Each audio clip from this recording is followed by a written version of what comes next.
అటల్ బిహారీ వాజ్పేయి ఎందరికో ఆదర్శనీయమని, దేశానికి విశేష సేవలు అందించారని బీజేపీ నాయకులు కంది శ్రీనివాసరెడ్డి అన్నారు. ఆదిలాబాద్ జిల్లా కేంద్రంలోని కైలాస్ నగర్లో గల ప్రజాసేవా భవన్ క్యాంపు కార్యాలయంలో అటల్ బిహారీ వాజ్పేయి జయంతిని ఘనంగా నిర్వహించారు. ఆయన చిత్రపటానికి పూలమాలలు వేసి నివాళులర్పించారు. మధ్యప్రదేశ్లోని గ్వాలియర్లో జన్మించిన వాజ్పేయి భారతీయ జనతా పార్టీ తరపున ప్రధానమంత్రి పదవిని అధిష్ఠించి దేశానికి ఎన్నో సేవలు అందించారని అన్నారు.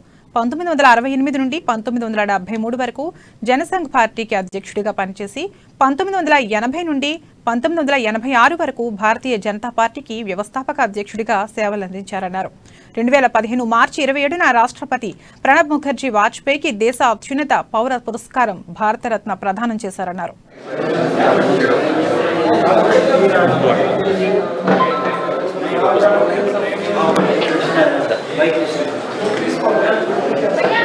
భారతరత్న పొందినటువంటి ఒక గొప్ప మహనీయుడు.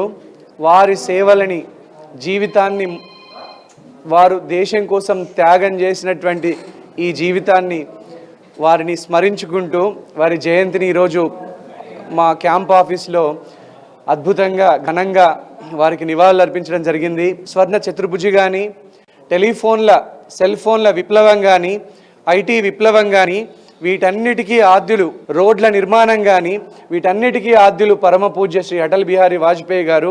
2 సీట్లతో ప్రారంభించబడినటువంటి భారతీయ జనతా పార్టీ, పూర్వపక్షమైనటువంటి భారతీయ జనసంఘ్ దాని స్థాపకుల్లో ప్రముఖులు. అట్లా స్థాపించినటువంటి జనసంఘ్ను మొరార్జీ దేశాయ్ గారి 1977లో పతనమైన తర్వాత, జనతా పార్టీ ప్రభుత్వం పతనమైన తర్వాత జనసంఘ్ను భారతీయ జనతా పార్టీగా మలచడంలో కీలక